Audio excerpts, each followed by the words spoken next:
Oi pessoal, hoje vamos começar uma outra aula de ciências e hoje essa aula você pode encontrar tanto nos cadernos Nossa Rede de Salvador, é uma prática que está no currículo geral das ciências, então mesmo que você não seja do município de Salvador, né, eu participei da construção dos referenciais de Camaçari, de Juazeiro, da Chapada, de uma série de lugares e se aplica super bem, como se aplica a qualquer lugar do Brasil, porque também o que a gente está trabalhando aqui está contemplado na BNCC.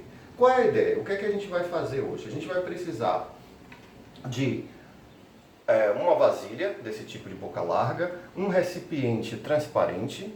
Esse recipiente transparente eu vou jogar nele um pouquinho de corante qualquer, tinta guache, qualquer coisa que dê uma cor. Vou precisar um pouco de gelo, vou precisar de filme de PVC e uma água quente. Qual é o segredo? Eu vou primeiro começar a aula como a gente sempre faz. Vamos desafiar os alunos. Lembre-se, primeiro a gente começa com um desafio. Muita gente pergunta, eu devo primeiro dar uma aula sobre o tema de hoje? De jeito nenhum, a ideia não é essa. Se você até quiser, para não começar do nada, você pode passar uma imagem sobre a chuva, um vídeo, alguma coisa sobre a chuva, mas que não explique nada sobre a chuva e pergunte às crianças coisas sobre a chuva, de onde é que ela acha que vem a chuva, como é que ela acha que a chuva surge, e nunca diga se a criança está certa ou errada. Ouça as ideias sobre a chuva, ouça as experiências que as crianças têm sobre a chuva. A partir daí, vamos fazer uma brincadeira com elas. É possível fazer chover aqui dentro? Então a gente vai fazer essa brincadeira, vamos fazer chover aqui dentro. Então a gente não dá nenhum conteúdo para a criança ainda, a gente só está estimulando no sentido da chuva, aumentando a curiosidade e desafiando o raciocínio. Como é que eu vou fazer chover aqui dentro? O que é que eu vou fazer nessa prática? Eu vou pegar uma água que está bem quente, e aí é você, professor, que tem que fazer isso, porque os meninos são pequenos, eles não vão manipular com água quente. A gente vai jogar água quente aqui dentro, mas não vou jogar aqui dentro, tá? É muito importante que as crianças vejam assim, ó, não vou jogar aqui dentro. Outra coisa, assim que eu jogar, eu vou ter que fechar aqui com o PVC, tem que ser rápido. Então vamos lá, primeiro a água quente. Colocou a água bem quente, fecha correndo com o filme de PVC.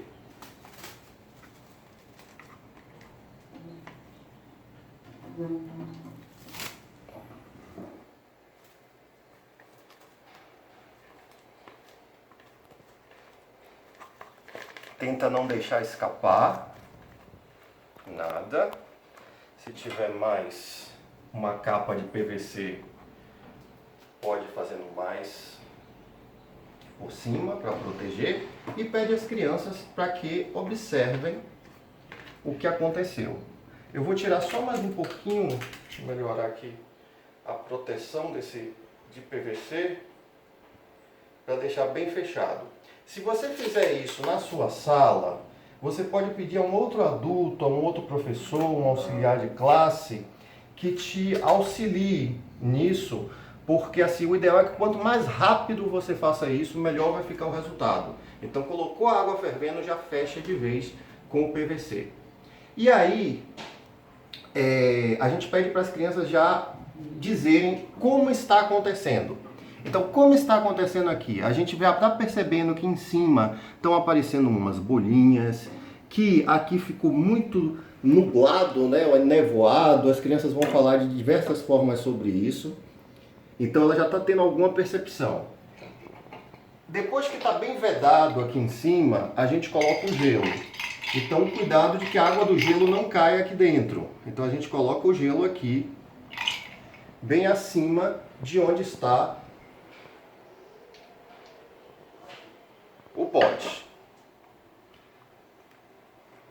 E deixa por um tempo. Esse é um experimento que você vai precisar deixar por algum tempo. E pede para as crianças irem observando, você pode ir conversando com elas sobre mais coisas sobre a chuva, mas de certa forma nunca explique para a criança. Você pode perguntar à criança o que é que ela acha que vai acontecer, para trabalhar o quê? As hipóteses. Então a gente já desafiou a criança, agora a gente está trabalhando as hipóteses. O que é que você acha que vai acontecer? As crianças vão explicar isso, a gente vai pegar as ideias, vai selecionar as ideias e vamos ver o que é que você acha que vai acontecer. Qual o cuidado que a gente precisa ter aqui? Na hora de retirar isso aqui, a água do gelo não pode cair lá dentro, tá? E você deve deixar isso bem claro para as crianças, que a água do gelo não atravessa o filme do PVC. Vamos tirar com cuidado a água do gelo. Eu estou fazendo bem rapidinho hoje, mas você na sala pode render mais tempo com isso, porque quanto mais tempo ficar, melhor vai ficar o resultado.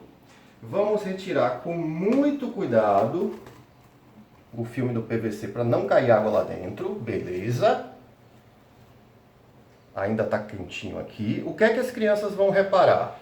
Uma coisa importante. Lá fora ficou a água verde, com aquele corante verde que a gente estava. E aqui dentro, ó, já tem água também. Só que essa água daqui de dentro, ela não está verde. Ela está completamente incolor da cor de água.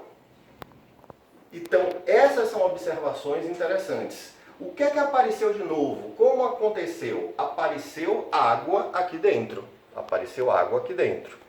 Como é essa água? Minha mão está com corante verde, pegar um dedo está sem corante verde. Essa água é transparente, foi sem corante verde. A água lá fora está com corante verde. Beleza, então como aconteceu isso? As crianças vão discutir sobre isso. Agora cabe a você fazer o quê? Se já explorou como aconteceu, vamos explorar o porquê acontece isso. Por que que isso acontece? E aí a gente vai precisar entrar numa nova teoria, buscar explicações. E como a gente sempre fala, o único jeito de buscar explicações é através da leitura. Aqui eu selecionei uma leitura, um pedaço de um livro didático, que coloca aqui como se forma a chuva.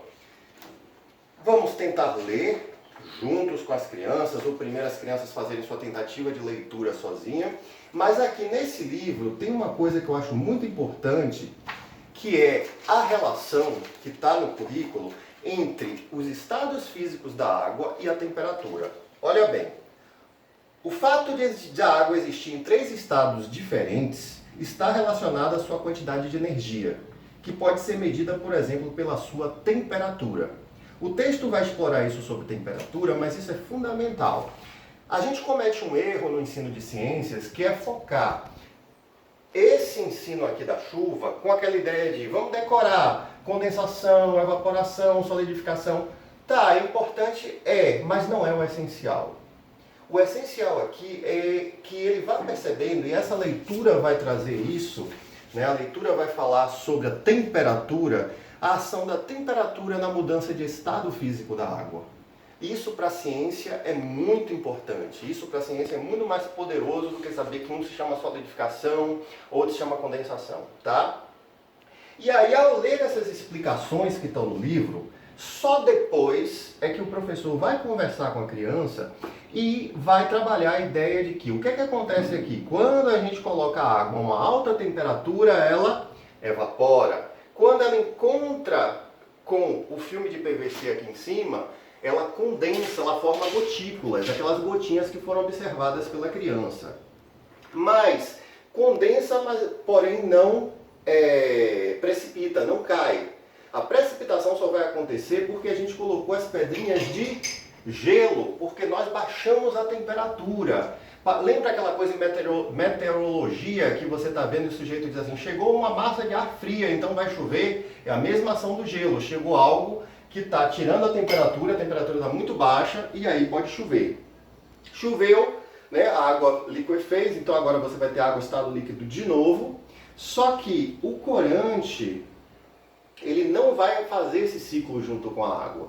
O ciclo da água vai ser só dela. Então aqui você explora o fato da água ser encontrada em diversos estados físicos, a passagem dos estados físicos e principalmente a ação da temperatura nessa mudança dos estados físicos. Isso é fundamental. Depois, para generalizar, para a gente expandir isso, tem uma pergunta que eu pego aqui nos cadernos Nossa Rede de Salvador, ó. Isso você também encontra em diversos livros didáticos, etc., que é uma pergunta interessante que se faz depois. A água da chuva é potável? Será que dá para beber a água da chuva? Então, assim, essa é uma questão bacana, tem um texto que eles trabalham aqui, que é bem legal, e aí a gente pode pensar assim, bem, por esse experimento a água da chuva desce limpa de novo, né? O poluente que a gente tinha aqui, ele ficou. Agora a questão é, na maioria das vezes, quando a água cai de novo nos lugares, ela vai encontrar o quê? Então vamos pensar sobre isso. solos contaminados, rios contaminados, então a água volta a se poluir. Então a ideia para hoje foi justamente essa, a gente perceber como se trabalha uma aula, que a gente está trabalhando sobre o ciclo da água, a partir de um desafio simples, um experimento bem simples, né, e interessante para as crianças. Obrigado e até a próxima.